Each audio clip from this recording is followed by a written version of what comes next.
provavelmente aprender o ofício do seu pai, e era uma pessoa aparentemente comum. Mas aos 12 anos ele já estava debatendo sobre a lei com doutores da lei, e ele estava ali quebrando a lógica. Ele não era um garoto de 12 anos qualquer. Então, numa festa de casamento, acaba o vinho, e todo mundo fica meio apavorado, que se acabou o vinho é sinônimo que a festa é ruim, a festa não foi bem planejada, não foi bem programada. Mas quem estava na festa? Aquele que quebra todas as lógicas. Jesus estava lá, e ele consegue uma façanha ali. Ele transforma a água, uma grande quantidade de água, num vinho de excelente qualidade. Tanto que as pessoas saíram daquele lugar elogiando a festa, porque o vinho que foi servido depois era melhor do que o vinho que foi servido no começo da festa. E ele passou a sua vida quebrando a lógica, e Satanás estava furioso com aquilo. O mundo espiritual parece que estava empolvoroso com aquilo. Algo precisava ser feito. Temos que parar esse homem. E então veio o sacrifício na cruz. Ele se entregou como sacrifício perfeito na cruz do Calvário. E os discípulos que estavam com ele não entenderam aquilo, porque ao longo daqueles 3 anos em que eles caminharam juntos, Jesus provou que podia fazer qualquer coisa, e ainda disse: olha, se você disser qualquer palavra, até esse monte que se precipite daqui para o mar, ele vai, se você fizer isso com fé.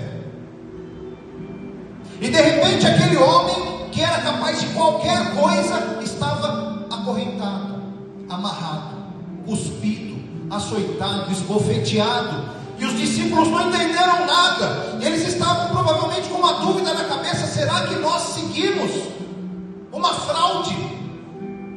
Não é possível, eu vi os milagres, eu vi.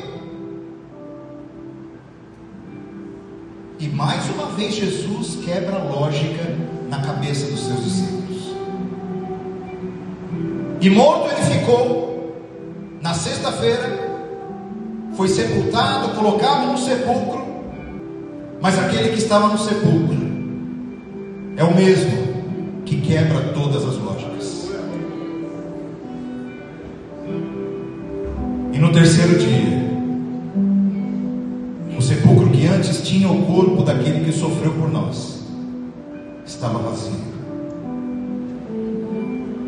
E não estava vazio porque alguém tinha roubado o seu corpo.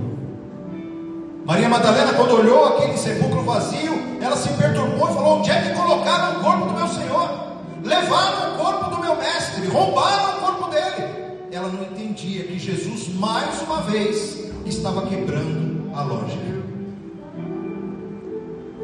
Jesus se levantou daquele sepulcro com vida, falou com Maria, falou com os discípulos, apareceu a outro tanto de gente, até sentou e comeu com alguns. E a Bíblia diz que em determinado momento, enquanto falava com alguns discípulos, ele simplesmente foi subindo ao céu, num corpo físico assim, transformado, glorificado, lógico. Mas foi subindo, foi subindo, foi subindo. E os anjos que estavam ali próximos falaram: por que vocês estão olhando para o céu tão admirados? Esse mesmo que vocês estão vendo subir, assim como ele subiu, ele vai voltar. Porque aquele que subiu é o mesmo que quebra todas as lógicas. E as pessoas olham para a nossa fé hoje e elas muitas vezes caçoam, elas tiram sarro daquilo que acreditamos. Porque o corte do efeito do veneno era dado quando os olhares se cruzavam.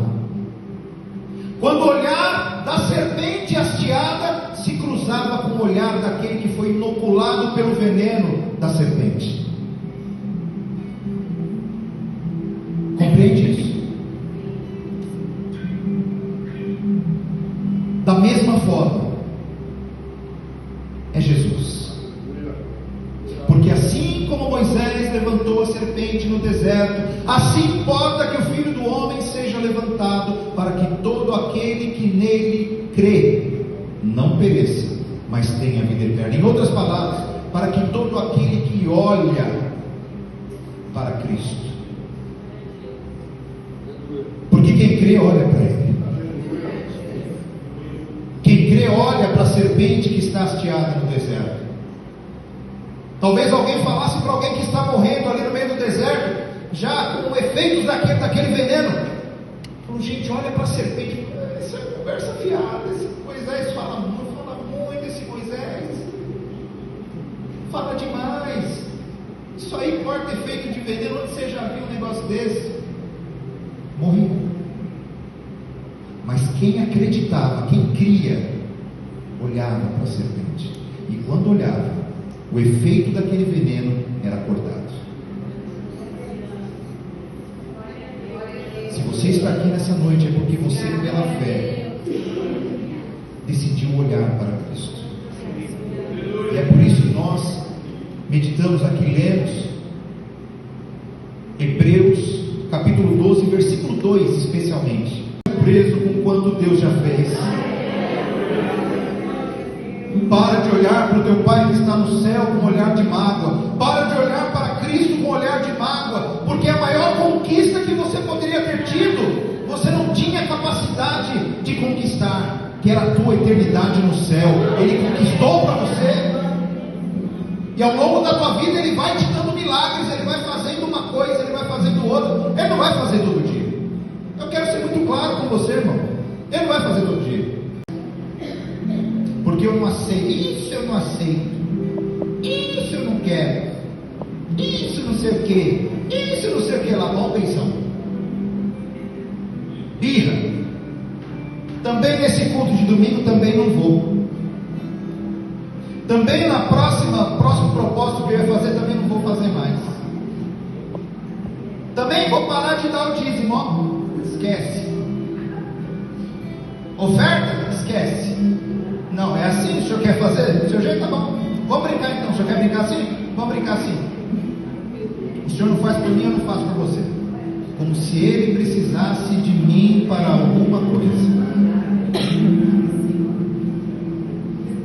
Às vezes nós olhamos para a cruz de Cristo com birra, colocando condições para servir a Deus. Se não for desse jeito, eu não sirvo. Se não for desse jeito, eu não faço. Se não for desse jeito, eu não quero. Se não for desse jeito, eu não falo mais.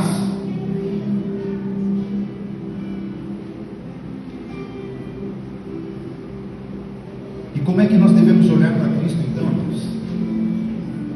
Ele era rico. Pensa no homem rico, era Zaqueu.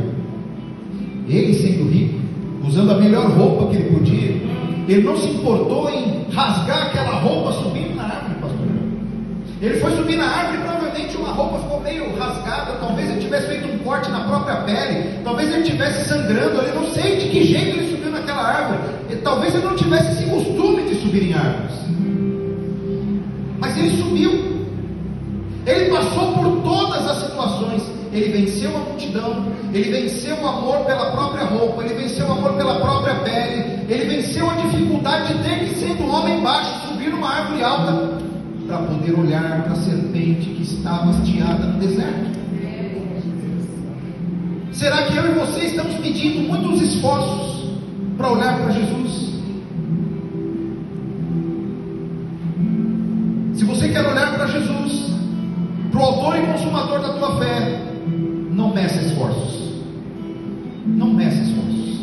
E você vai se surpreender com o que vai acontecer. Porque Zaqueu se surpreendeu. Ele estava no alto daquela árvore olhando Jesus, e ele viu Jesus, e Jesus olhou para ele. Ó, o olhar cruzou. Quando o olhar cruza, uma coisa acontece.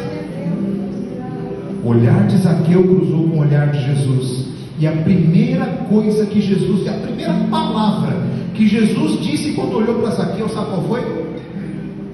Zaqueu. Ele tomou um susto, quase que ele cai da árvore. Como é que ele sabe meu nome? Já foi surpreendido ali, porque Cristo veio para quebrar a lógica.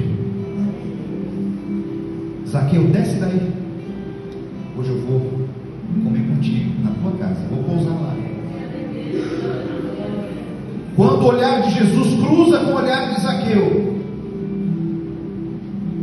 o poder transformador do Espírito Santo começa a trabalhar na vida daquele homem de uma maneira tal que ele resolve dar 4 vezes mais daquilo que ele roubou dos outros em devolução. 4 vezes mais, porque o poder transformador do Espírito Santo faz isso. Quando nós temos uma dívida com a sociedade, nós queremos é pagar logo, porque eu sei que eu quero ter o caráter de Cristo em mim.